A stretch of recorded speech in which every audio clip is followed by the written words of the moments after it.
É uma honra estar aqui com vocês hoje. É o lado bom, eu acho, da pandemia, né? Não que isso não fosse possível com ou sem pandemia, mas acontece que ficou mais normal, né? Mais natural esses encontros assim. Então é muito bom estar com vocês hoje nessa tarde, compartilhando esse momento de fala com a Letícia, que é uma amiga de longa data, né, Lê? E que a gente percorre caminhos paralelos até sem combinar, né? Só que dessa vez a gente não combinou nada, né, Lê? Então, como é que a gente vai fazer? Eu acho que o teu texto ele é um pouco mais introdutório, assim. Eu tinha pensado que de repente você pode fazer a primeira fala, até porque você já está até um pouco mais tempo nessa discussão, e aí depois eu posso fazer uma fala também. Aí acho que poderíamos fazer assim, se não tiver problema para você, se começar. Não, tranquilo, tudo bem. E aí você vai né, me colocando questões também enquanto eu falo e a gente vai fazendo uma dinâmica bem espontânea. Bom, gente, eu compartilhei, né, dois textos com o Francis a pedido deles. Eu imagino que vocês tenham recebido, tenham lido, né? Mas mesmo quem não leu, eu vou tentar dar uma visão geral sobre os textos e sobre essa temática do antropoceno, né? E aí eu queria até pegar o gancho da fala do Charles, e explicar um pouco a minha relação com esse conceito e com esse tema que, de certa forma, entrou recentemente na minha carreira, porque eu não vinha trabalhando ao longo da minha pós-graduação e das minhas primeiras pesquisas, né, de pós-graduada, de doutora, com questões ligadas a temáticas ambientais. Mas um certo dia eu tive acesso a esse conceito e fiquei assim chocada, né? Quando eu ouvi sobre o antropoceno pela primeira vez e quando eu me aproximei desse conceito, eu fiquei em choque. E em choque por dois motivos. Primeiro, porque como é que eu não tinha ouvido falar sobre isso antes? Porque é um conceito que está aí desde os anos 2000. E em segundo lugar, qual é a nossa implicação sobre isso, né? Em que medida nós estamos implicados? Eu falo cada um de nós individualmente, embora essa não seja definitivamente uma conversa entre indivíduos, mas a nossa implicação enquanto cientistas, né? O que, que a gente pensou ou não pensou para demorar tanto a se engajar com esse conceito? Então, a primeira questão sobre o antropoceno, que eu acho, é a necessidade de explicar o próprio conceito. Porque quando a gente pensa sobre a produção a respeito do antropoceno nos estudos organizacionais, tanto no Brasil quanto internacionalmente, essa produção ainda é muito limitada em termos de volume e ela é bastante exploratória em relação a esse conceito. Então, é muito comum que os artigos que abordam o antropoceno, inclusive esse que eu sugeri que vocês lessem, de minha autoria, junto com o Fábio e com o Miguel Imas, eles dedicam boa parte do seu espaço a explicar o que é o antropoceno.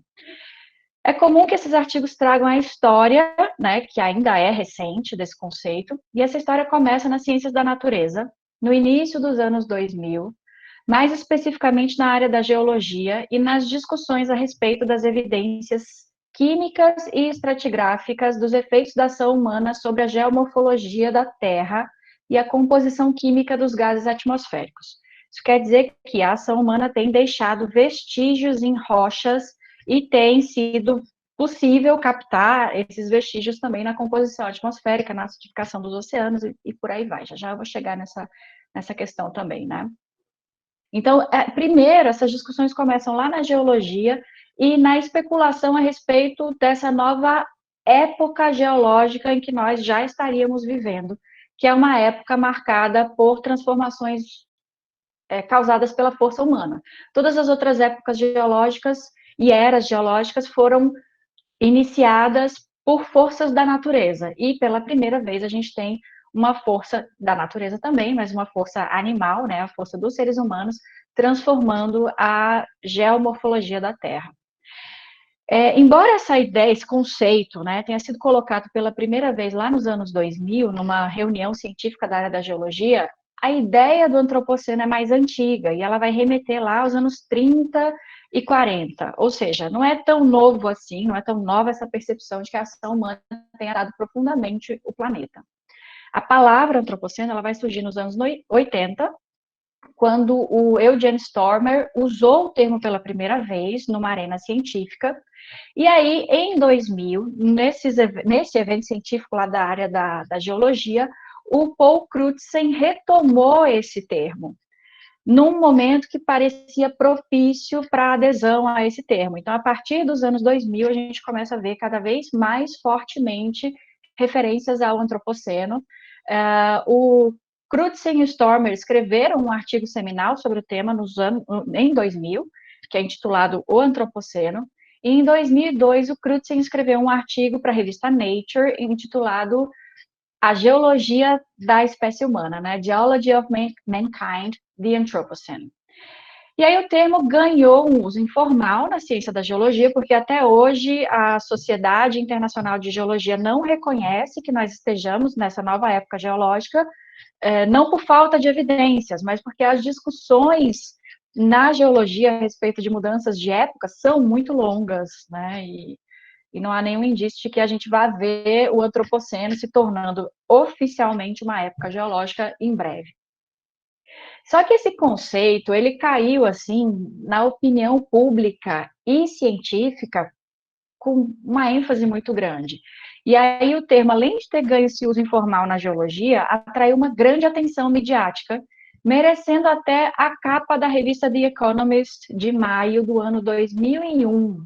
A manchete dessa revista dizia: Bem-vindo ao Antropoceno. Se vocês olharem aí no Google, vocês acham facilmente, né? É uma Terra, o planeta Terra visto do espaço se desmoronando, e essa chamada, Bem-vindo ao Antropoceno. Nas ciências sociais, o antropoceno foi um conceito que ressoou com disciplinas que já vinham trabalhando temáticas ambientais, né? A relação humano-natureza, como a antropologia, a ciência, a ecologia política, né? Então, o assunto passou a ser bastante debatido, ensejando esse cruzamento de fronteiras disciplinares. Porque a gente teve, né, pela primeira vez, do lado das ciências da natureza, pela primeira vez talvez seja muito absoluto da minha parte, mas do lado das ciências da natureza, essa inclusão da humanidade. Então, desde, né, da própria imagem do termo antropoceno e da sua menção na geologia, já surgiu essa questão de cruzamento de fronteiras disciplinares. Então, as discussões sobre o antropoceno, elas evoluem da geologia para um novo domínio científico, que são as chamadas ciências do sistema Terra, que são ainda dominadas pelas ciências da natureza, mas que permitem muitos espaços de diálogo com as ciências sociais. Então, essas ciências do sistema Terra, elas incluem uma abordagem mais integral dos fenômenos que caracterizam essas mudanças provocadas pelos seres humanos no planeta. E elas incluem mais diretamente as causas e os efeitos provocados pelos seres humanos no planeta. Elas não se detêm apenas às objetividades, né, a questão estratigráfica, ao marco, mas a questões históricas, a questões políticas, que também estão influenciando a geomorfologia do planeta Terra. Então, essa integração, né, ela não era chamada ao debate da geologia, a geologia ainda tem muita dificuldade com essa integração, inclusive, mas o antropoceno passou a ser um tema, né, nesse enclave das ciências do sistema Terra, onde as humanidades são também chamadas ao debate. E aí a gente tem, né, uma própria crise na geologia em relação à busca dos marcos do antropoceno, porque o antropoceno só vai poder ser chamado de uma época de fato, reconhecida pela Sociedade Internacional de Geologia, quando o marco for definido. Mas muitos marcos têm sido propostos para o antropoceno sem que um absoluto tenha sido validado, e alguns desses marcos não foram validados porque eles são mais evidências históricas do que geomorfológicas, estratigráficas, né? Então, várias propostas de marco antropoceno já surgiram, uma que se tornou muito famosa, né, proposta pelo próprio Crutzen, traz essa integração da história humana e da história da Terra, propondo a Revolução Industrial como marco para o antropoceno. Essa tese ela já foi refutada, né, porque não tem evidências da Revolução Industrial como marco. Tem algumas evidências em calotas polares, né, de mudança de concentração de gases, mas são evidências frágeis, sob o ponto de vista da estratigrafia. E também essa tese já foi bastante questionada nas humanidades, porque a Revolução Industrial não é um evento que aconteceu simultaneamente no mundo inteiro. Ele aconteceu de maneira gradual, ele envolve principalmente países do norte europeu, então são questões que colocam aí fatores políticos e sociais na própria discussão de como definir essa época, né? E aí, essa ideia de que a Revolução Industrial pode ser um marco para o antropoceno trouxe também um outro conceito e uma outra perspectiva, que é o nome para essa época. Será que a gente deve chamar de antropoceno ou a gente deveria procurar um nome melhor? E aí, essa ideia de trazer a Revolução Industrial como um marco, ela também revela que o antropoceno pode ser causado não pela ação humana de maneira uniforme, mas pela ação de determinados humanos em determinados períodos da história, e aí tudo leva a crer que o capitalismo, o sistema capitalista de produção, é uma força motora dessa intensidade com que os humanos têm transformado a geomorfologia do planeta Terra. E aí, isso levou o Jason Moore, né, e uma colaboradora, uma aluna inicialmente do Jason Moore, a cunharem a expressão capitaloceno como uma nomenclatura alternativa para o antropoceno. E aí a gente pode pensar também em várias outras nomenclaturas alternativas que surgiram e ainda vão surgir, né? E aí é um tema interessante para a nossa discussão aqui, se essas nomenclaturas ajudam ou atrapalham um debate, né, que já é tão complexo. Mas para chegar aqui no fechamento do raciocínio que eu estou desenvolvendo, né, do porquê que a gente tem que explorar esses antecedentes históricos e ir um pouco em campos que não são nossos, tentar entender ciências que não fazem parte do nosso dia a dia, né? Mas por que a gente tem que se dispor a isso no campo dos organizacionais? É porque o antropoceno, ele traz consigo a possibilidade dessa integração disciplinar, então tem aí um potencial trazido por esse conceito para viradas epistemológicas, né, para abordagens multidisciplinares que, de fato, desafiem essa forma moderna de segmentação do conhecimento. Então, o antropoceno, ele traz essa promessa de novas ontologias, epistemologias para a produção de conhecimento nas ciências, né, não só nas ciências da natureza, mas com uma forte participação das ciências sociais e até num domínio de fronteira entre elas, porque o antropoceno traz esse reconhecimento do entrelaçamento de diversas questões entre humano e natureza. E acho que o nosso desafio aqui, né, discutindo essa questão, é também pensar o antropoceno como um elemento organizador de uma agenda de trabalho dos estudos organizacionais e de como a gente pode se juntar a esses diálogos multidisciplinares, interdisciplinares, ao redor da relação humano-ambiente, e as disciplinas, os grupos de trabalho que já vêm construindo essas novas epistemologias e ontologias baseadas no antropoceno. O antropoceno, como eu já falei, né, ele tem uma dimensão política muito forte.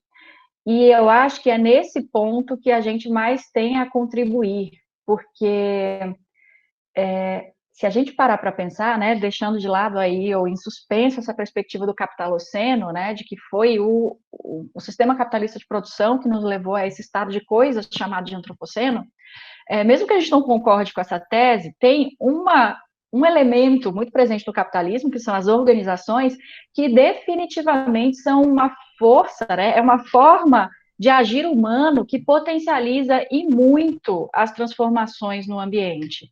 Então, a despeito de inserir as organizações no capitalismo ou não, a ação humana organizada ela tem um potencial transformador do ambiente muito significativo.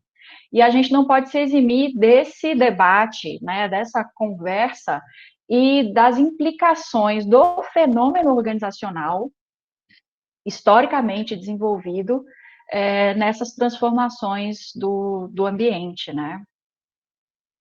Então, deixa eu abrir um pouco aí para a Letícia falar, para não ficar falando sem parar, né, Lê? Você prefere fazer assim? Fazendo um bate-bola? Isso. Tá ótimo, então. Vamos lá. Então, bom, boa tarde oficialmente, né? Para quem chegou depois, eu vou fazer coro também à fala da Marina, e eu queria começar parabenizando e agradecendo também, né, ao Francis pela iniciativa, né? Eu acho que esses canais de debate e divulgação científica que vêm sendo promovidos pelo Nuevo têm sido, assim, de suma importância para o debate de qualidade na área de estudos organizacionais, na administração como um todo. Eu acho que essa é uma oportunidade valiosíssima da gente estar dialogando. Para mim é um prazer, assim, gigantesco, né, estar aqui dialogando com vocês, ouvindo vocês, falando, e também, né, ao lado da minha companheira de trajetória acadêmica, né, a Marina, nem digo mais quantos anos a gente já está nessa, né, e aí, assim, é bem exatamente esse caminho que ela descreveu no início da fala dela, né, a gente, enfim, a gente se separa em alguns momentos, desenvolve algumas perspectivas, e em algum momento a gente acaba cruzando, né, muito do que a gente vem trabalhando. E aí eu vou pegar um pouco do gancho do que a Marina trouxe e assim, dizer que a minha aproximação com essa temática, né, dentro dessas discussões que estão sendo colocadas aqui, elas são, acho que de todos os termos e de todos os debates que vão sendo feitos, a minha forma de aproximação aconteceu por um caminho um pouco diferente. Antropoceno é o termo que acabou chegando por último, de todas as preocupações em uma virada que eu acabei produzindo um pouco também em alguns, ou pelo menos nesse braço paralelo que eu vim produzindo nas minhas preocupações de pesquisa, né? Então, não partiu do conceito de antropoceno. Ele partiu de alguns diálogos que eu venho fazendo, né, que eu já vinha fazendo desde a minha formação mais assim, de mestrado e doutorado, que vem a partir desses diálogos com a antropologia. E aí a antropologia, ela tem algumas discussões, né, que vão rearticular muito, que vão se preocupar, que vão desenvolver abordagens que, de alguma forma, tentam dar conta dessa teia de relações entre humanos e não humanos, e aí a gente tem, né, eu vou tratar, não pretendo tratar necessariamente o não humano como uma categoria homogênea, que já é algo bastante discutido, inclusive criticado em antropólogos, né, o filósofo Bruno Latour, por exemplo, vários outros autores que são bastante mobilizados na antropologia, mas o que me interessa muito é discutir essa teia de relações do mundo dito vivo, né, desse mundo que de alguma forma está presente nessas coexistências que são mais do que humanas, né, que elas ultrapassam o domínio do humano. Então, eu acho que o antropoceno, ele acaba sendo esse grande conceito guarda-chuva que aborda uma série de perspectivas que não são homogêneas, que não são coesas. Eu acho que a Marina já fala aí uma série ela trouxe, né, as discussões sobre, inclusive, o próprio nome, que não é consenso, sobre o fato de eu acho que essa talvez seja uma das grandes riquezas da ideia de antropoceno, é o fato de ele transbordar essas barreiras disciplinares, né, a gente claramente não consegue dar conta a partir disso, a partir dessas discussões, a gente não consegue dar conta, né, se a gente se utilizar das barreiras disciplinares. Então, mesmo dentro dos debates que acontecem na antropologia, que foi a partir de uma perspectiva que o pessoal convencionou chamar de perspectiva multiespécie na antropologia, só a discussão dentro de antropologia, ela já não dá conta. Então, ela dialoga com a biologia, ela dialoga com a geologia, ela dialoga com uma série de outras ciências que a gente convenciona denominar de ciências da natureza, né, e que ultrapassam e de alguma forma fazem com que as ciências sociais se volte para si e olhe e diga assim, primeiro, né, tem a grande crítica à noção de excepcionalismo humano, que é quando a antropologia, as ciências sociais, de forma geral, ela volta para si e diz o que será que nós temos de tão especial assim, perante toda essa teia da vida aí que permeia o planeta Terra, né, e tem, para além disso, o debate clássico, que é um debate ao qual eu venho me dedicando em alguma medida de discussão, que são esses transbordamentos entre o que é natureza e cultura, entre o que é, né, esse conceito cultura, que é um conceito que normalmente, né, tradicionalmente na antropologia, opõe aquilo que é inato daquilo que é aprendido, né, que é altamente criticável, que na sociedade, nas ciências sociais, talvez seja ocupado pelo conceito de sociedade. E aí, quando a gente distancia essas noções de natureza e cultura, né, que é um distanciamento epistemológico, é um distanciamento ontológico, e que é bastante problemático quando a gente precisa dar conta desses fenômenos que transbordam, né, como que a gente diz, o antropoceno. Então, a gente tem discussões que eu entendo que são bastante frutíferas e que me parecem que tem muita coisa para a gente beber e que para a gente pode trazer nesse sentido acho que a gente pode trazer para o nosso campo. E, assim, tem uma antropóloga uma antropóloga estadunidense que eu gosto muito da abordagem dela, que eu acho que até faz um gancho com isso que a Marina está dizendo, né? Ela se chama Anna Tsing, né? Ela é uma autora que vai falar sobre o antropoceno a partir de uma perspectiva antropológica, né? Tentando dar conta dessas teias que se formam, né? Nessas relações entre humanos e outras formas de estar no mundo, né? E aí a gente pode ver, por exemplo, animais não humanos, a gente pode ter plantas, pode ter fungos, pode ter, enfim, diferentes possibilidades aí, mas a gente, inclusive, tem algumas formas de estar no mundo que nem a gente completamente compreende ou classifica de uma forma muito autoevidente na biologia. E eu vou dizer para vocês um exemplo que está literalmente nos nossos narizes, que é o coronavírus. Né? Então, assim, o vírus não é consenso na biologia se o vírus é uma forma, é um ser vivo ou não. Né? Então, ele é extremamente problemático dentro dos debates nas ciências naturais de como que ele vai ser caracterizado. Então, até a própria ideia de caracterizar isso como um mundo vivo, né, com todas essas limitações de definição, todas as limitações em termos de definição de natureza, né, normalmente a gente caracteriza tudo que é do domínio, que está nessa lógica da definição, da separação entre o que é ciência natural e social também. Então, tudo que é aquilo, imaginem que a gente está lidando com um cosmos altamente complexo, em que a gente diferencia aquilo que é produção humana, aquilo que é do humano, a sociedade, a cultura, em um determinado campo do conhecimento, e tudo aquilo que não corresponde a gente chama de natureza. Né? Então, a gente trata isso de forma absolutamente homogênea, distanciada do ser humano, que está marcado também por esse excepcionalismo, antropocentrismo, né? A partir do qual a gente ergue o pensamento ocidental e a forma ocidental de produção de ciência, né? E que a gente vê que não dá conta dessas complexidades. Então, o que eu trago bastante da Anna Tsing, quando ela vai abordar o antropoceno a partir dessa discussão sobre as teias que se produzem no antropoceno, né, que são teias humanas e também são teias não humanas, né, elas se misturam, são teias humanas formadas por atores humanos e não humanos, que são esses atores do antropoceno, que é a minha discussão, né, quem são esses atores e que relações organizadas são essas que são produzidas por esses atores. A gente tem, acho que, duas categorias centrais no pensamento da Anna Tsing, que eu gosto bastante, que eu acho que elas correspondem às formas como o antropoceno vem sendo discutido também nas ciências sociais, né? Ela trabalha com a ideia de destroços, né? Ela fala ela tem um livro que se chama Viver nas Ruínas, né?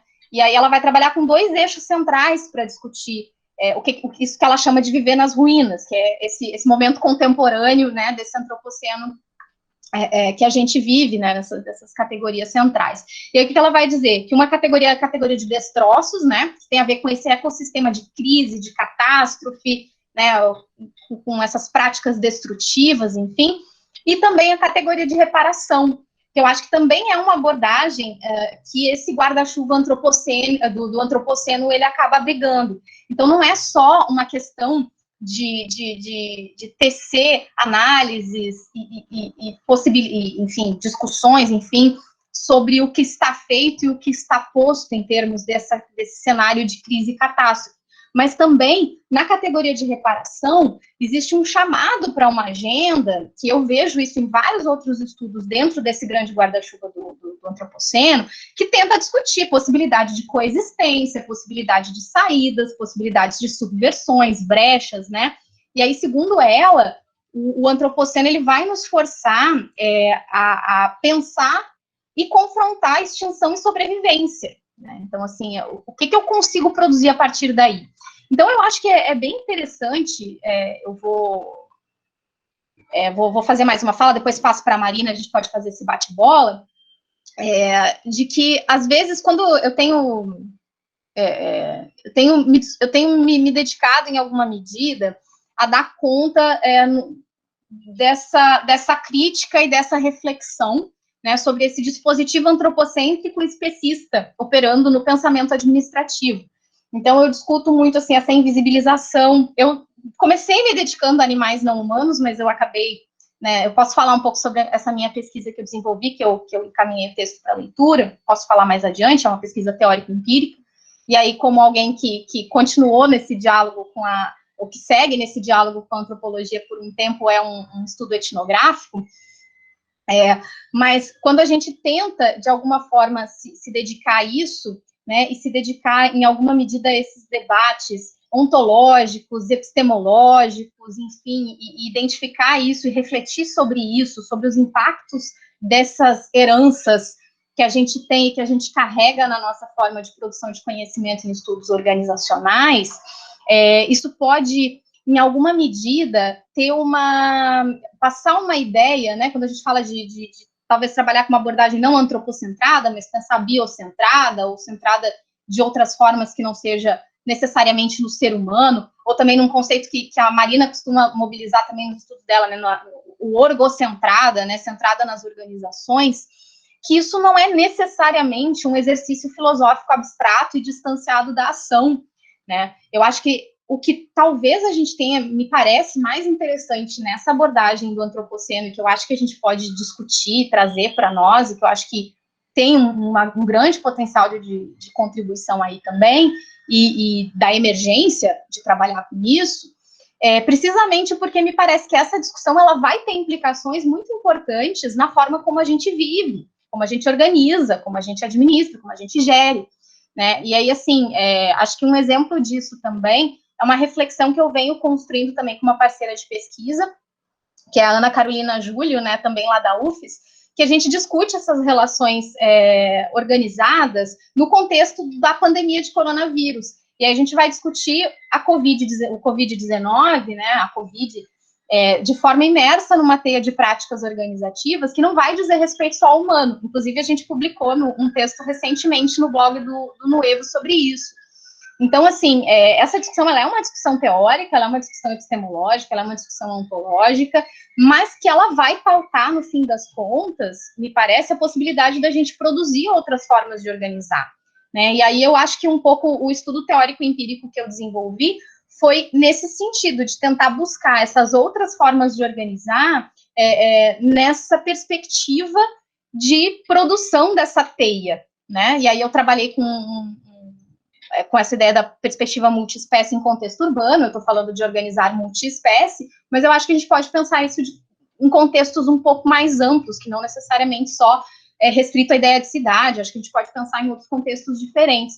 Mas, assim, na minha visão, eu acho que essa é a proposta que eu penso, né, que a gente tenta mobilizar um pouco com essa discussão no contexto do antropoceno, assim, não é uma discussão que está afastada, né, da ideia da ação, né, eu acho que a gente está trabalhando com essas duas grandes perspectivas, que é a crítica, né, a ideia da destruição da Anat-Sin, dos destroços da Anat-Sin, mas também com a ideia de reparação, também com a ideia de pensar agendas propositivas, assim, enquanto cientistas, enquanto pessoas que formam administradores, pessoas que vão estar no contexto das organizações, o que a gente faz, né? Então, acho que tem a ver com isso também. Mas aí eu acho que eu vou passar para a Marina, depois, se for o caso, a gente faz mais um bate-bola.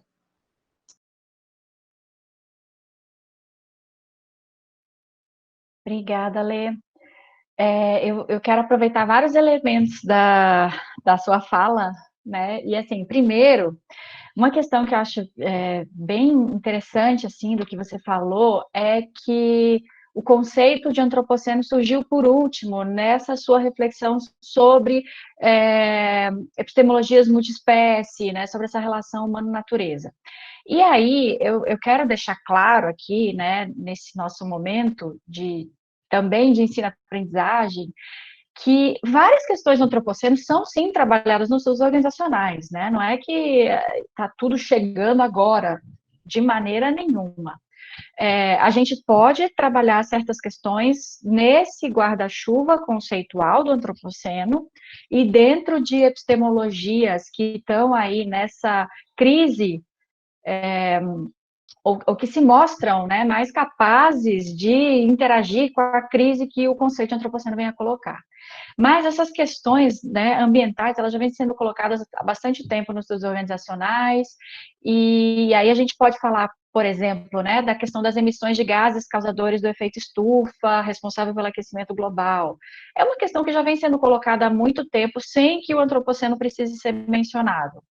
Mas então, por que falar de antropoceno agora, né? E agora que o conceito já tem 20 anos de vida em outras disciplinas, por que agora a gente tem que se apropriar dele? Não é que a gente tenha aqui nada, né, em primeiro lugar. Mas esse conceito, ele traz alguns elementos interessantes, e um deles é pensar que qualquer discussão que se foque em aspectos específicos desse cenário de destruição ao qual a Letícia se refere, são parciais. Então, se a gente se foca no aquecimento global, e aí tem, né, por exemplo, o Wright e o Nyberg, que são autores australianos que vêm trabalhando com essa questão muito fortemente no contexto internacional, e tem vários artigos de crítica, né, à relação organização-natureza, puxando muito por essa questão do aquecimento global.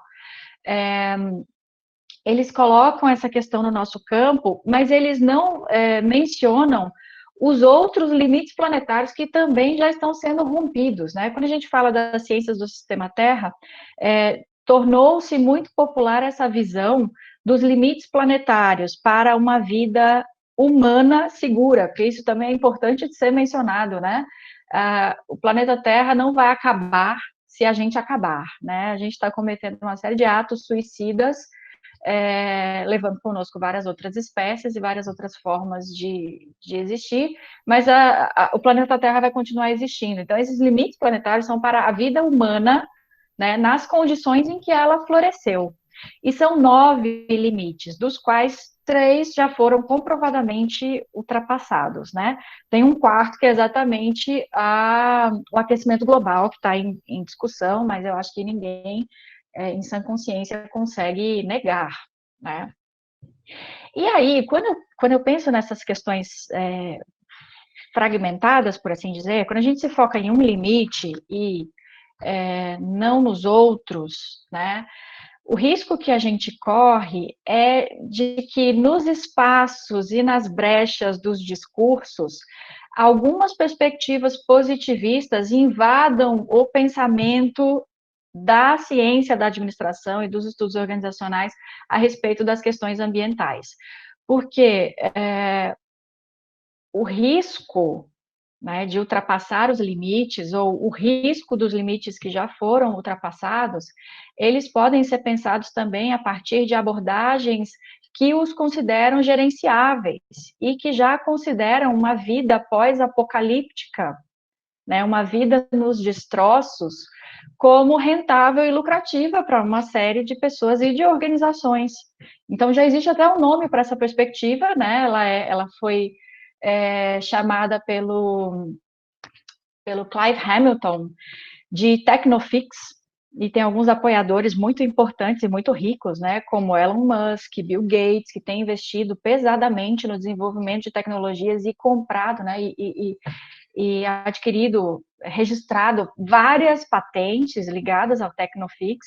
E a ideia do Technofix é o potencial de corrigir os danos causados pela ação humana no planeta por meio de estratégias muito intensivas no uso de tecnologias e que são, evidentemente, muito caras e muito loucas, né, assim, muito desafiadoras dos limites humanos, né, o momento em que a discussão dos humanos e não humanos não se refere mais a outras formas de vida, mas a humanos que se tornaram deuses e que se tornaram engenheiros da natureza, Então, algumas propostas do Tecnofix incluem, por exemplo, clarificar as nuvens, e isso já está sendo feito. Por exemplo, para a Copa do Catar, não sei se vocês sabem, que tem fábricas de nuvens no Catar.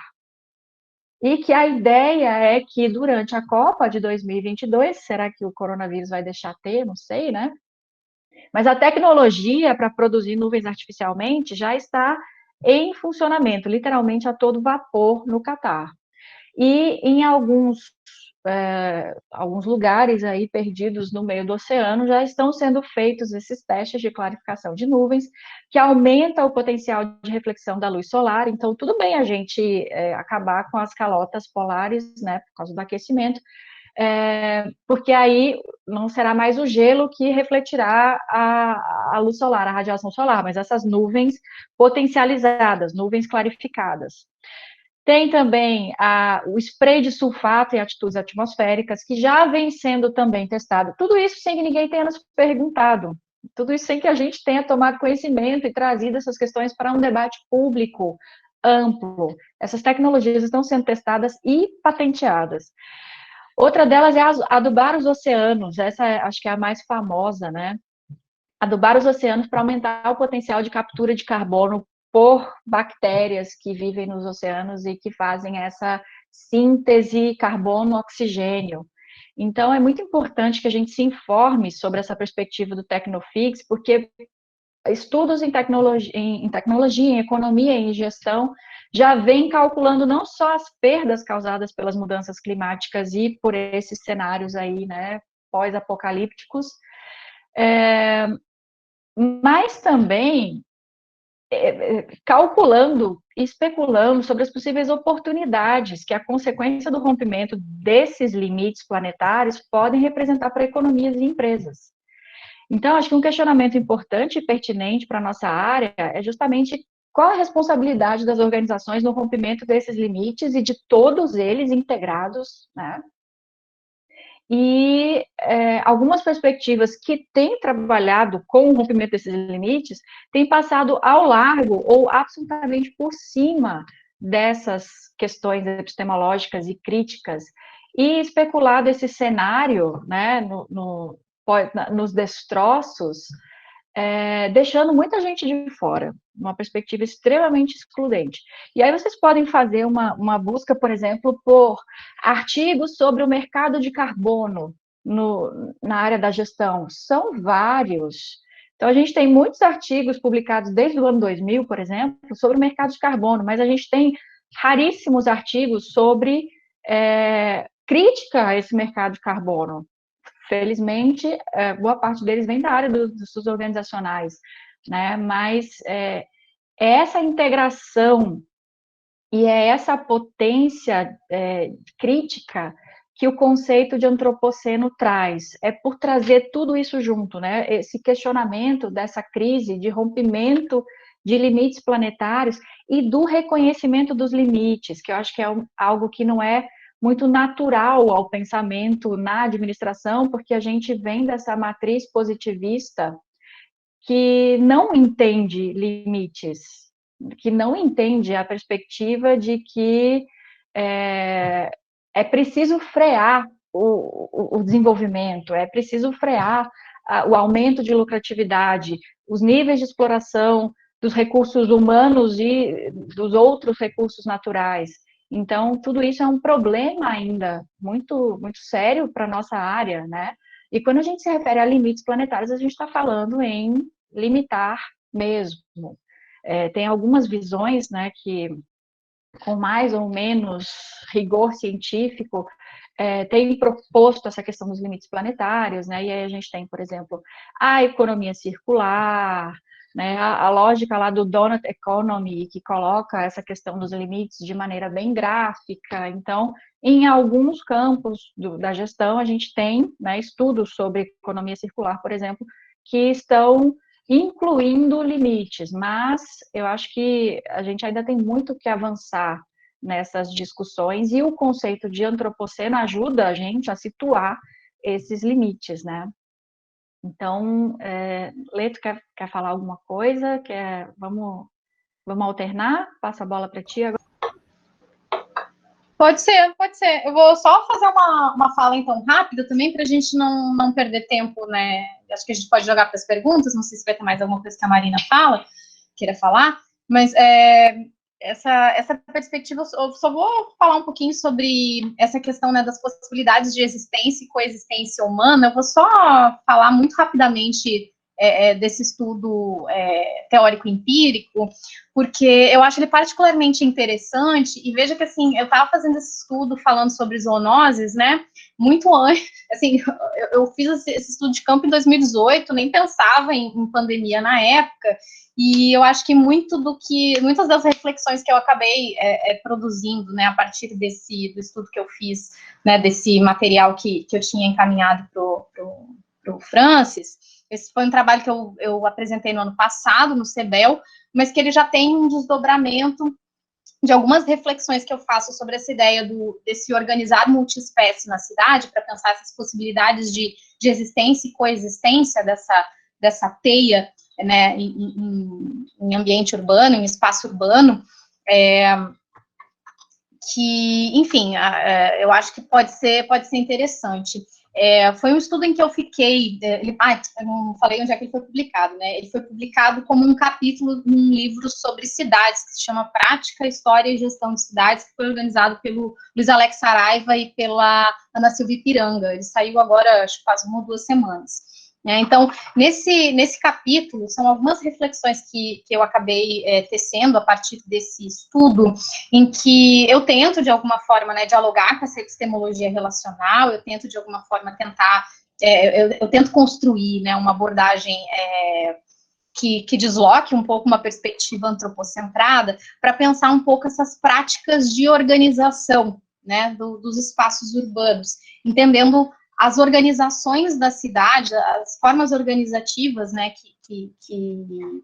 que produzem a cidade, né, que produzem os espaços urbanos, não como essencialmente de pessoas humanas, né? Então, eu tento trabalhar de alguma forma com uma perspectiva de que quem produz a cidade não é só o humano, né? A cidade, ela se constitui nas relações de todas as formas de estar nela.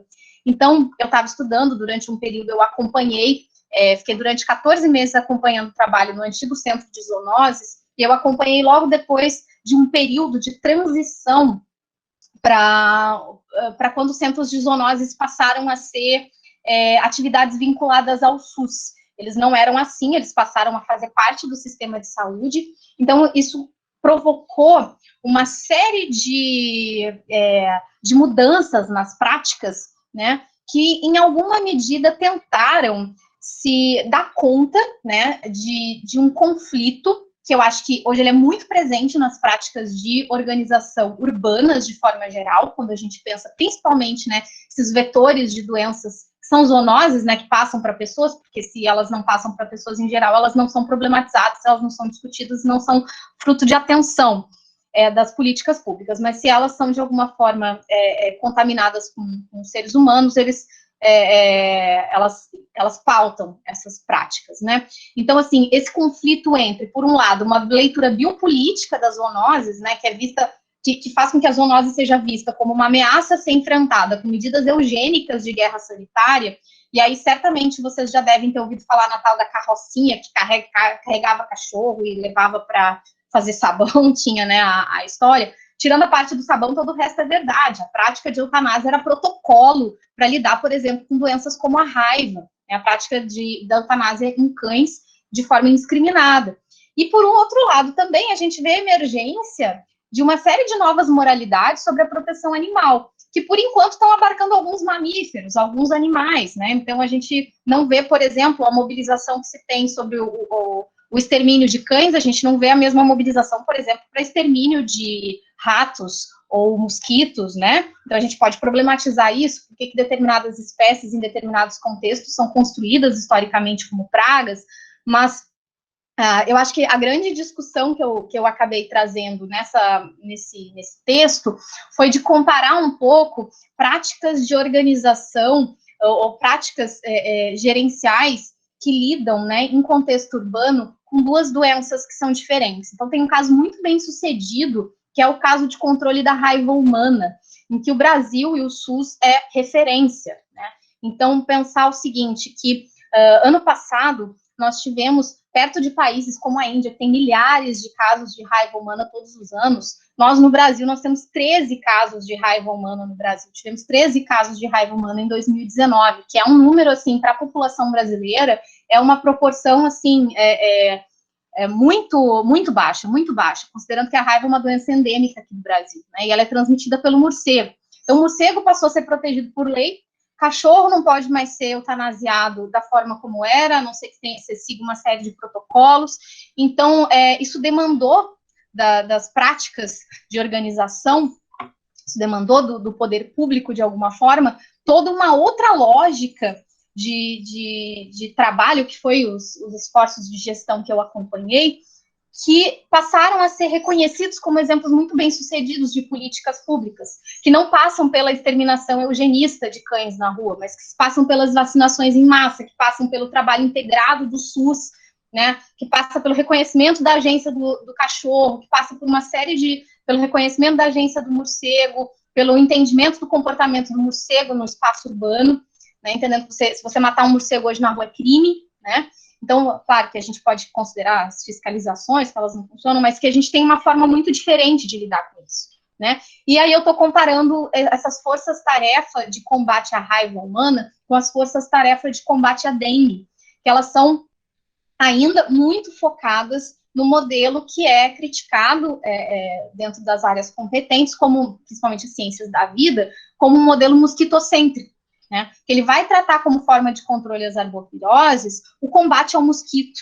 Então, o que a gente hoje tem como prática, que é o controle vetorial da larva, que é aquele agente do SUS que vai na tua casa de alguma forma, bota lá um produtinho para ver se você não tem larva de mosquito, e o fumacê, que é um negócio assim que, do ponto de vista da biologia, ele só fomenta o surgimento, ele só pratica uma seleção artificial nos mosquitos e faz com que mosquitos cada vez mais fortes e cada vez mais resistentes aos venenos todos os anos sejam produzidos. E a gente tem extrema sorte do Aedes ser um mosquito que só dá em água limpa, porque se ele fosse, que é isso que o pessoal comenta nas ciências da vida, se quem transmitisse a dengue fosse, por exemplo, o Culex, que dá até em esgoto, a gente teria uma epidemia em outra escala, que não é a mesma escala do que a gente vê hoje da dengue e outras doenças que são transmitidas pelo Aedes, né?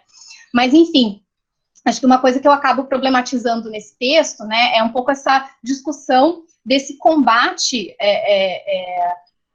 ao mosquito e não ao combate ao agente vetorial e não a toda a teia de relações que propicia a proliferação da doença, né, que é um pouco próximo do que a gente do que foi considerado bem sucedido nas forças-tarefa de combate, de bloqueio à raiva. Então, eu acho que a resposta que a gente dá enquanto sociedade para a dengue, que é essa representação diabólica do mosquito, tem que acabar o mosquito, sem problematizar as condições socioambientais. Eu acho que tem uma relação muito forte com essa, acho que uma coisa que a Marina falou lá no início, né, da gente enxergar que não só o antropoceno, né, esses destroços, eles não só são causados por algumas pessoas, como quem em geral sofre as consequências desses destroços não são as pessoas que causam, em grande maioria, né? Então a gente tem a produção de periferias geográficas, morais nas cidades, que não são problematizadas. Então a forma de produção da cidade, ela não passa por essa análise, né? Então a gente vai continuar com essas práticas que já se provaram ano após ano como extremamente problemáticas, que não levam a grandes resultados, centradas no mosquito, centradas ao combate vetorial, e que não consideram essa teia de relações nesses destroços que a gente vive, que a gente chama de cidade, né? Então, é um pouco essa discussão que eu acabo trazendo, né, desse acompanhamento que eu fiz nesse setor, né, nesses momentos de transição aí dos centros de zoonose para os centros de saúde ambiental. Mas acho que, de forma geral, é isso. Acho que só um geralzão. Eu não sei se eu passo para a Marina de novo, se a gente joga para a pergunta. Eu acho que eu estou satisfeita já com a minha fala. Acho que a gente pode passar para falar. Eu acho que seria legal, né, a gente abrir para o debate, ver o que o pessoal tem dizer para a gente, a partir do que a gente colocou aqui? Oi, professora Marina. Oi, professora Letícia, tudo bem? Tem algumas perguntas aqui que a gente já tinha anotado antes, e também o pessoal que está aqui, né, se quiser fazer as perguntas ali no chat, a gente já vai organizando. Mas a primeira pergunta seria relacionada, assim, o seguinte: há uma preocupação em relação à integração entre as chamadas ciências hard e ciências soft, né, como uma forma de pesquisar o antropoceno. Então, eu gostaria de saber como que as professoras enxergam essa integração, especialmente na área de administração, e quanto aos métodos de pesquisa possíveis dentro dessa integração.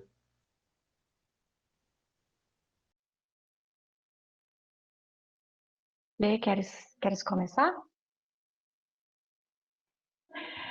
Bom, Fernanda, eu acho que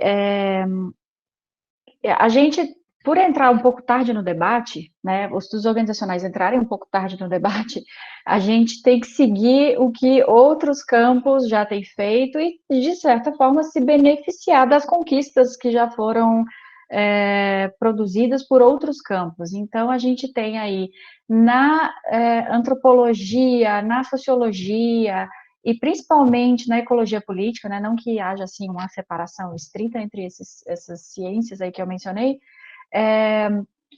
um diálogo já muito mais antigo e bastante consolidado a respeito dessa integração entre, né, isso que você está chamando de ciências hard, ciências soft, e que eu chamei, né, no início da minha fala, de ciências da natureza e ciências sociais. Então, eu acho que a gente, né, entra nesse debate tendo que se inteirar daquilo que já foi problematizado e discutido em outras áreas. Como eu falei, né, a gente sempre volta nos artigos que eu já produzi, que eu já li, e que eu tenho visto serem produzidos no campo da administração. A gente tem essa coisa assim de descobrir o conceito e falar sobre a história do conceito lá né, nas ciências da natureza e como é que a gente achou esse conceito. Mas tem uma longuíssima discussão nas ciências sociais, na antropologia, que a gente precisa correr atrás também para dar conta de encontrar o nosso lugar de contribuir para esse debate, né? Então, o nosso trabalho é correr atrás dessas discussões todas, e não apenas da discussão tal como ela é colocada nas ciências da natureza, para encontrar os nossos pontos de interseção. Sobre questões metodológicas, de campos empíricos, eu acho que também é um desafio para as ciências sociais, né, encontrar, produzir ferramentas metodológicas para trabalhar as questões do antropoceno, porque exatamente elas se colocam no limite de vários saberes e nem sempre nós pesquisadores individuais vamos dar conta. Então, é interessantíssimo que a gente se aproxime de pesquisadores que às vezes estão lá no outro departamento, né, da universidade onde a gente atua, e tenha, de fato, pesquisas interdisciplinares. Então, é chegar, né, talvez a Letícia tenha uma experiência para passar em relação a isso, é você chegar lá para o seu colega da veterinária e aprender com ele e produzir conhecimento junto com ele, porque a gente vai ter um dispêndio de energia muito grande tentando aprender certas coisas, né, para as quais a gente é perfeitamente capaz de aprender, mas que vão demandar muito do nosso tempo, vão ser um desvio grande do nosso caminho, né, para a gente conseguir aprender. Então, eu acho que estamos aí, né, em relação a algumas questões que o antropoceno coloca, diante de uma oportunidade riquíssima de praticar a interdisciplinaridade de fato, não apenas lendo e estudando o conteúdo de outras disciplinas, mas agindo junto com os nossos colegas de outros campos, de outras disciplinas.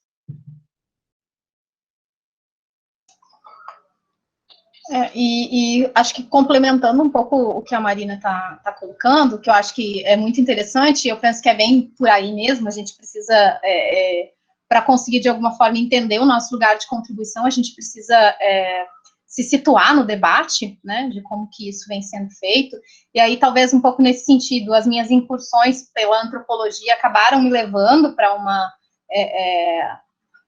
uma abordagem metodológica que tentasse dar conta, né, que ela já acontece, que a etnografia multiespécie, né, que é uma abordagem, vamos dizer assim, que acho que o primeiro texto que caracteriza é um texto que tem 10 anos, então, assim, é uma discussão muito recente, e que ela tenta trabalhar nos limites da etnologia com a etologia, né, que é o tentar trabalhar nos limites dessas ciências da vida, entendendo a vida talvez como mais do que aquilo que a gente enxerga como o que não é o domínio do humano, né? Então, isso, assim, ela conversa muito dentro talvez, assim, com as perspectivas que a gente está um pouco mais acostumado a lidar, ela discute muito com as perspectivas sobre corporalidade, sobre materialidade, porque aí a gente acaba, de alguma forma, tentando discutir elementos que eles não vão ser da esfera representacional, como a gente costuma trabalhar, né? Trabalhar com essas perspectivas discursivas, com as perspectivas narrativas, a gente trabalha muito com a palavra falada, com a oralidade, então a gente precisa ter um léxico e um fazer em campo que não é propriamente aquilo que a gente está acostumado em termos de interação, né? Então, interagir e tentar compreender essas relações, e mesmo as próprias, assim, eu falando sobre essa experiência de estar falando com o poder público, e eu acho que foi muito interessante, porque a gente produziu algumas palestras e conversas, enfim, com esses outros saberes e fazeres profissionais, né, que ultrapassam ou que não dizem respeito exclusivamente ao campo da gestão, mas que são, assim, fundamentais, são conhecimentos, são fazeres que são fundamentais para a gente pensar o poder público, né, no caso da minha pesquisa especificamente para pensar a gestão pública.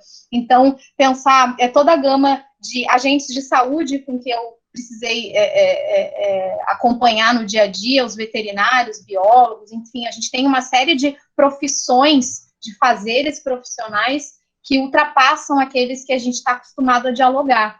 Então, isso demanda também um conhecimento de léxico, de entendimento quase que intersubjetivo do que eles estão querendo dizer quando eles se referem a determinados termos, assim, que para nós de fato um abismo que a gente, às vezes, quando a gente não tem esse hábito de dialogar, a gente não tem noção de que a gente está lidando com domínios que são que não deveriam, não precisariam necessariamente ser distantes do nosso, mas que acabam sendo, né?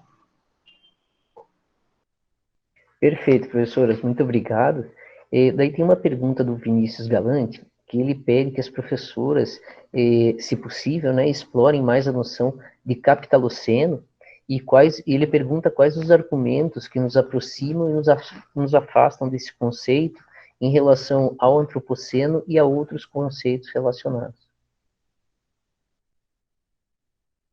Pode começar também, Marina. Isso aí é mais até para você do que para mim. Eu ia falar para tu começar, Lê, para variar um pouco. Pode começar essa, depois a gente vê qual é a próxima. Tá bom. Foi o Vinícius, né, que perguntou? Vinícius, eu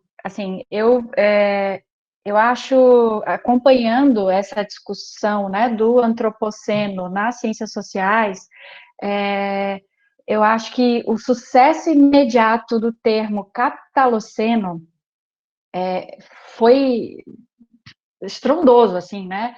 Foi um termo que parece que ressoou nas ciências sociais e disse um monte de coisa para, né, grupos de estudiosos nas ciências sociais. Claro que há críticas a esse conceito também, e eu acho que a gente tem uma grande vantagem, né, do termo capitaloceno, que é a possibilidade que esse termo nos deu, de ir em busca de outros termos também.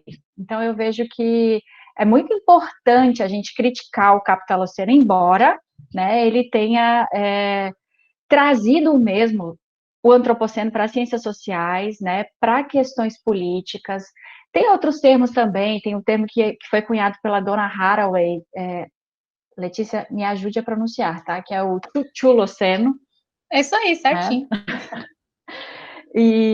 Mas, assim, é uma questão bem pouco discutida, eu diria, nas ciências sociais, essa adesão ao capitaloceno. Eu, particularmente, tenho ido em busca de outros termos, e eu acho que quanto mais termos para nomear o antropoceno a gente tiver, melhor, porque assim a gente vai dar conta de problemáticas específicas, porque é ingênuo, eu acho, de certa maneira, achar que o antropoceno tem uma única causa, né?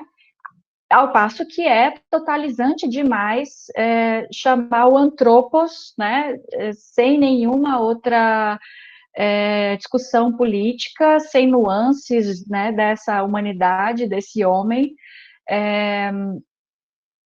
assim, né, de maneira tão absoluta. Então, a gente precisa desconstruir o termo antropoceno e ir em busca de outros termos que expliquem, que ajudem a gente a compreender esse processo que é muitíssimo complexo. Então, eu acho que, né, analisando a história do termo capitaloceno, ela tem muito a ver com esse marco da Revolução Industrial, né, quando ele foi proposto. Esses dois termo, o marco e o termo têm mais ou menos a mesma época de existência, né? Mas outros marcos foram propostos também. A gente não precisa de um marco para falar sobre o antropoceno nas ciências sociais, mas também para caracterizar mais, né, fortemente essa interdisciplinaridade, essa fronteira entre disciplinas, a gente também não pode ignorar, na minha opinião. Então, não é que o marco do antropoceno se torne um fetiche para nós, assim como ele é para as ciências da natureza e para a geologia, principalmente.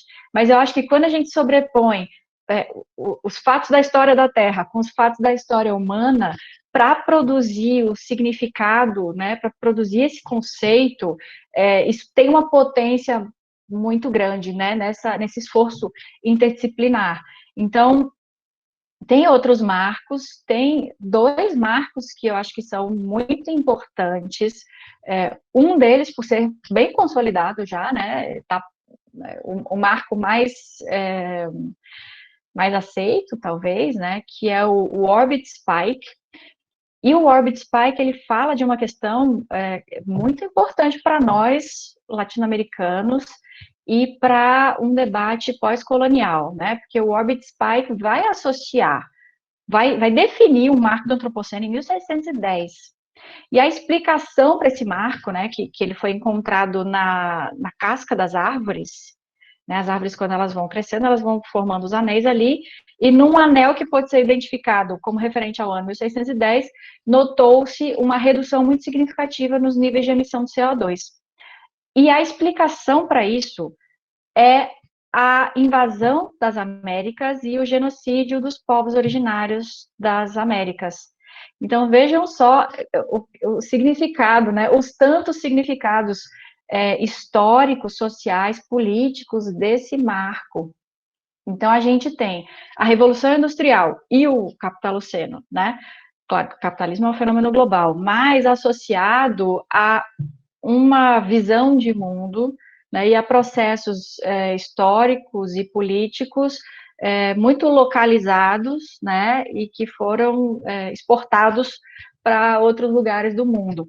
E a gente tem, por exemplo, o Orbit Spike, que pode dar origem, né, a outros nomes para o antropoceno, como relacionado a essas questões coloniais e a um processo, né, de colonização que não terminou, a um processo de genocídio que ainda não terminou, e a respeito do qual nós temos um compromisso político, né, muito importante. Então, eu acho que para nós, latino-americanos, esse marco é importantíssimo, e a gente, né, pode pensar num nome como, por exemplo, o coloniaceno, né, o antropoceno, que é decorrência das relações coloniais.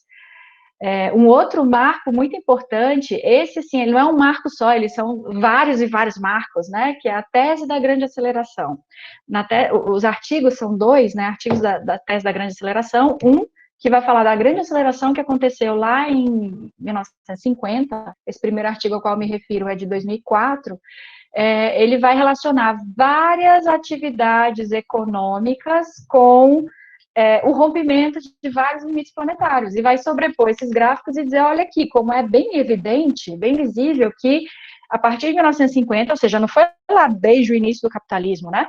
Mas a partir de 1950 a gente tem uma aceleração, uma intensificação nesses processos que estão ligados aí à caracterização do antropoceno. E aí um outro artigo, mais recente, de 2015, vai trazer não só o foco sobre os modos de produção e consumo dos países desenvolvidos, ricos, mas vai também colocar os países em desenvolvimento na jogada e expor essas relações de dependência que estão na base do conceito de desenvolvimento, que é um conceito que também tem a sua estreia política na década de 50. Então, assim, há uma convergência aí, né? E nesse artigo que a gente escreveu e que eu recomendei a leitura para vocês, a gente arrisca um outro termo, que é o desenvolvimento-oceno. Ora, será que é uma coincidência assim, né, que não vai passar, não vai chamar nossa atenção o fato da grande aceleração e do conceito de desenvolvimento e dessa integração das matrizes globais de produção e consumo coincidirem no tempo, né? Então, assim, eu acho que a gente deve criticar o conceito de capitaloceno e deve buscar tantos termos alternativos, né, tantos nomes alternativos para chamar o antropoceno, quantos sejam necessários e possíveis para problematizar diferentes questões que dizem respeito também a diferentes aspectos desse fenômeno, né, de exploração da natureza, dessa relação humano-natureza, que levam ao antropoceno, né, a esse rompimento dos limites planetários. Desculpem se eu falei demais. Nem tenho o que dizer depois dessa, pode para a próxima pergunta. Perfeito, professoras. Obrigado, Vinícius. Daí tem uma pergunta aqui, que seria assim, uma pergunta se as professoras têm conhecimento sobre os debates relacionados ao transhumanismo e qual seria a relação com os estudos do antropoceno.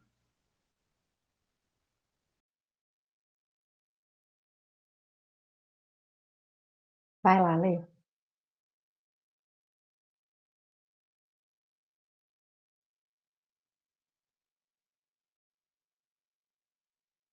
Gente, desculpa, perdi a janela. Fiquei tentando achar o botão que estava perdida. Sem querer, apertei errado.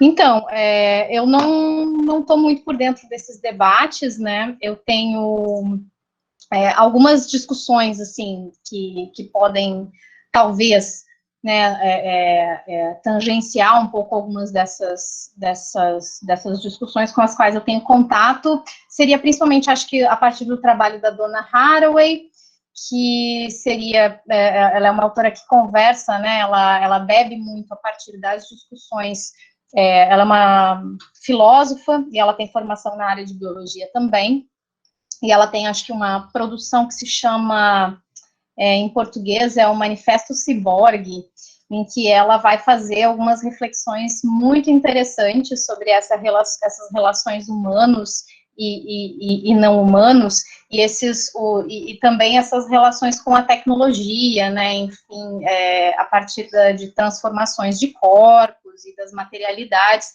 que convergem entre humanos e tecnologias, enfim, nesse sentido, mas eu realmente não estou dialogando muito com essas perspectivas do transhumanismo. Não sei se a Marina tem alguma discussão, acho que no teu pós-doc, não sei se você estava discutindo uma coisa assim, acho que não, né? Não era também, né? Então, eu não estou muito por dentro, não. A discussão do debate que eu tenho acompanhado seria mais em relação à abordagem da própria Donna Haraway, a partir desses debates que ela produz, né? Então, eu não tenho muita interface com as perspectivas do transhumanismo, não. Eu diria o mesmo também. Eu não tenho, assim, é uma ideia que eu consigo compreender, né? Assim, ela faz sentido para mim. Mas nas minhas discussões, assim, né, no que eu tenho estudado e produzido a respeito do antropoceno, eu ainda não cheguei tanto assim nesse ponto do questionamento da centralidade do humano, né? E de outras possibilidades ontológicas que se colocam aí, né, diante desse conceito e do nosso estado de coisas atual. Então, eu tenho me deslocado, né, mais assim, para uma abordagem assim, estrutural desse fenômeno, né, de processos políticos e sociais estruturantes da sociedade, da economia, dos modos de produção e que nos colocam nesse estado de coisas. Mas é claro que isso tem uma fundamentação que está no nível subjetivo, né, e está em processos da modernidade, de deslocamento dos seres humanos, né, e de centramento, né, no humano, as expensas de outras relações, e aí eu retomo aqui só um pouquinho, bem rapidinho, para a gente não ficar tanto batendo na mesma tecla, mas quando a gente pensa nessa tese do Orbit Spike, que eu falei para vocês, ela também representa o extermínio de visões alternativas e de modos alternativos de existir e de coexistir na natureza em relação a espécies. Então, a gente tem, né, formas de se relacionar com a natureza de comunidades indígenas, né, de povos originários, que foram exterminadas e continuam sendo exterminadas. Então, esse também é um debate que pertence ao domínio do antropoceno, essas visões que foram exterminadas e essas relações com a natureza que foram exterminadas, né, foram destruídas. E aí, pensando, retomando aquele conceito que aquela ideia que a Letícia trouxe, né, da Anna Tsing, né, dos destroços e das construções possíveis nos destroços, né, eu entendo que essas perspectivas aí pós-humanistas, transhumanistas, elas vão beber no manancial da antropologia, por exemplo, Viveiro de Castro, né, no perspectivismo ameríndio, que explica para, né, conhecedores da realidade modernos formas alternativas de se relacionar com a natureza. Então, de certa forma, por meio desses relatos de povos em extinção, ou povos extintos, né, por meio dos relatos antropológicos de formas de existir na natureza diferentes dessa nossa, a gente pode reconstruir algo depois, ou agora, né? Eu acho que isso que você está falando, Marina, tem tudo a ver com a pergunta que a Jéssica escreveu agora no chat. Não sei se tem mais alguma coisa para falar antes, Fernanda, se eu posso já ir um pouco pelo que a Jéssica está colocando, porque tem tudo a ver com isso que a Marina já colocou, né? A Jéssica perguntou assim, né?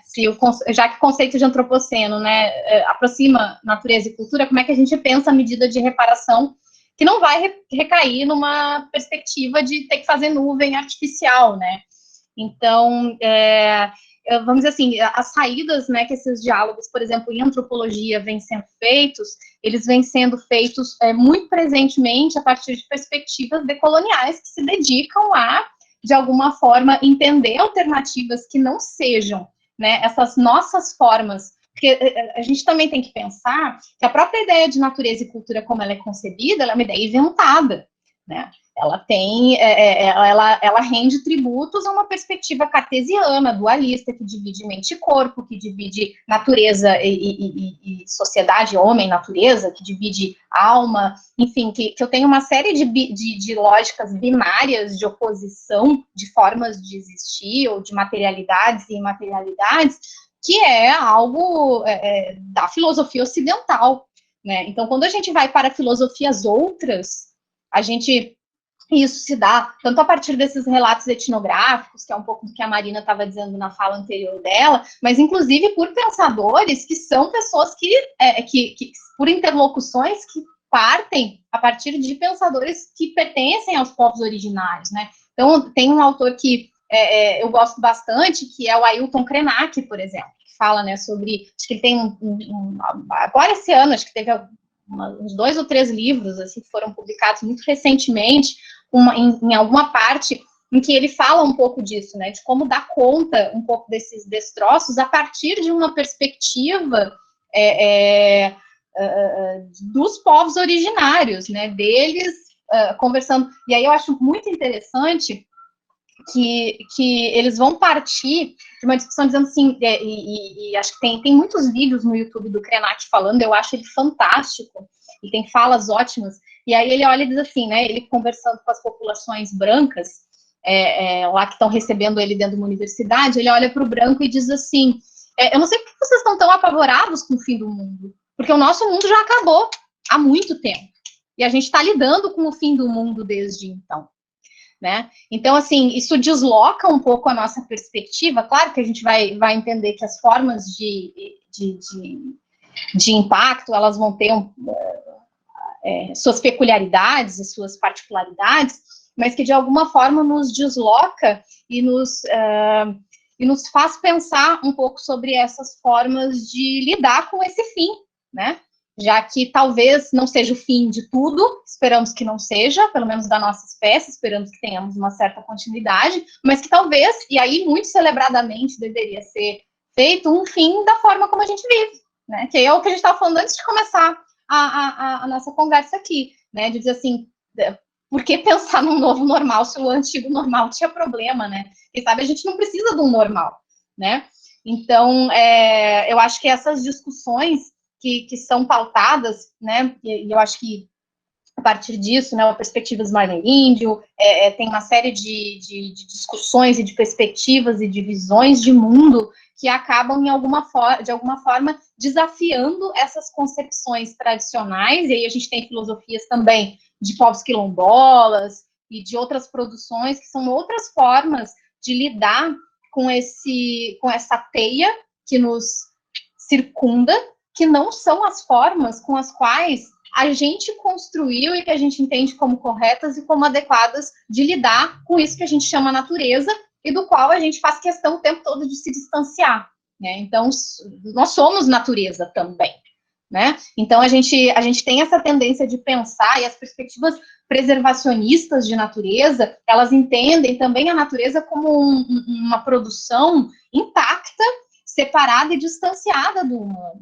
Quando a gente pensa, por exemplo, que florestas, elas também têm um manejo, pensar assim, florestas no que a gente chama de América Latina hoje, pré-colonialismo, né, no território que hoje a gente chama de América Latina. A gente tem evidências científicas de que as florestas, elas passavam por algum tipo de manejo e por algum tipo de intervenção, não só de animais não humanos, mas também de animais humanos, né.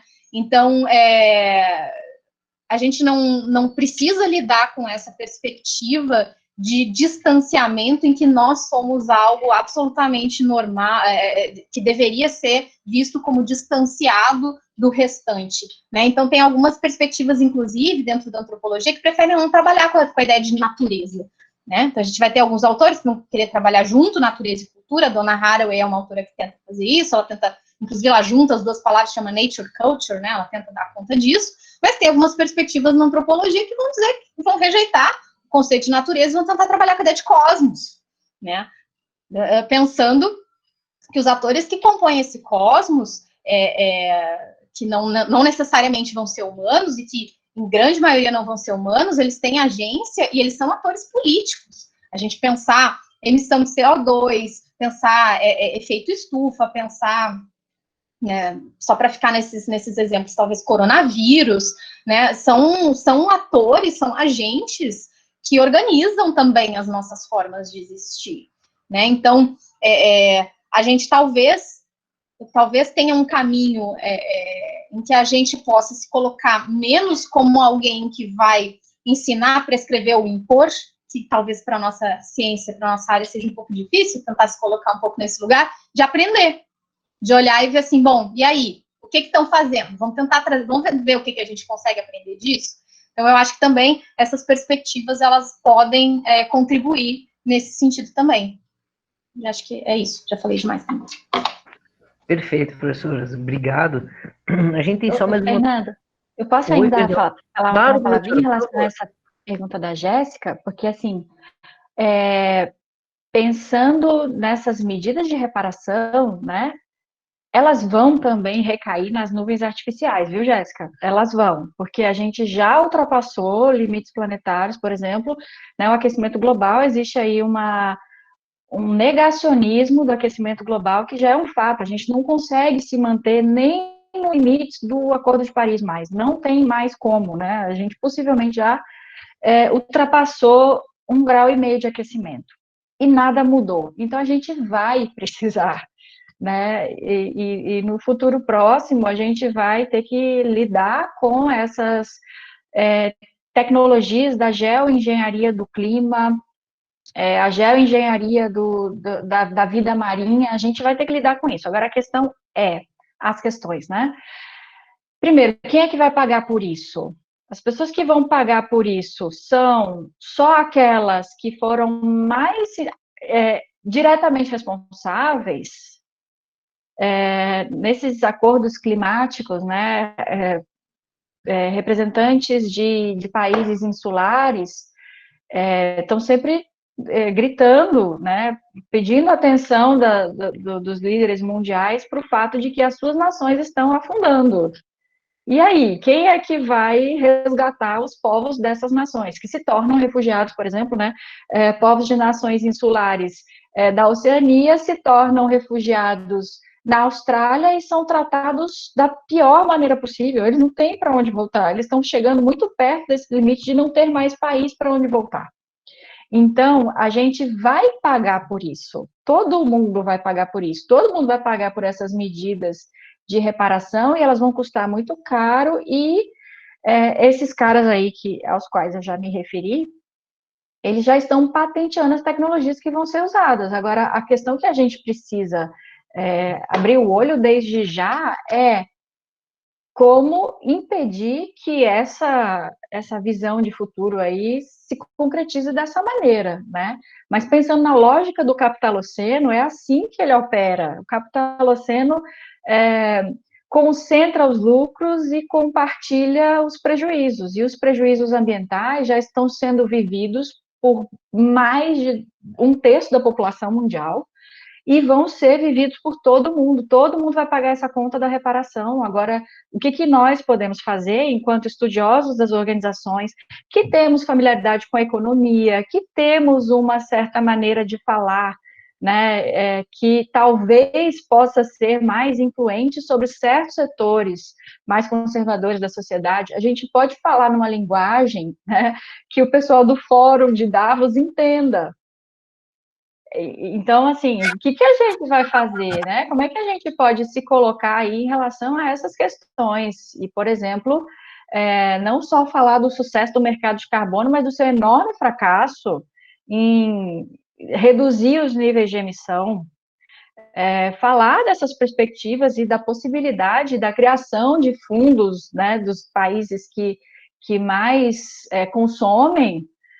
São questões que precisam ser colocadas urgentemente, a gente sabe que elas são colocadas, né, com embates políticos muitíssimo sérios, mas essa perspectiva da reparação do Tecnofix, ela será uma realidade muito em breve, e é preciso que a gente pense também, na linha do que a Letícia vinha falando, que isso não é desconstruir a natureza, isso é a natureza, né, isso é a ação humana sobre a natureza.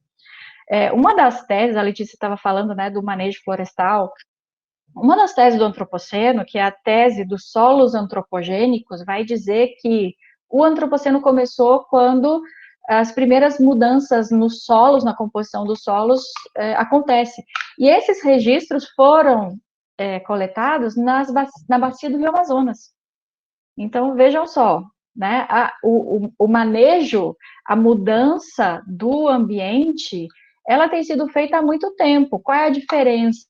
Claro, existem inúmeras diferenças, né, políticas, mas a relação com a natureza, né, esse distanciamento da natureza, essa esse desnaturalizar a natureza, ele precisa ser repensado também quando a gente leva em consideração essas grandes iniciativas de geoengenharia. É natureza igual, né? É uma relação com a natureza igual. Então, naturalizar nesse sentido e desnaturalizar o fato de que a gente vai ter que aceitar isso sem discussões, porque é só assim, né? A Arca de Noé virá dessas nuvens clarificadas, né? Eu acho que essa é uma questão assim para a gente pensar.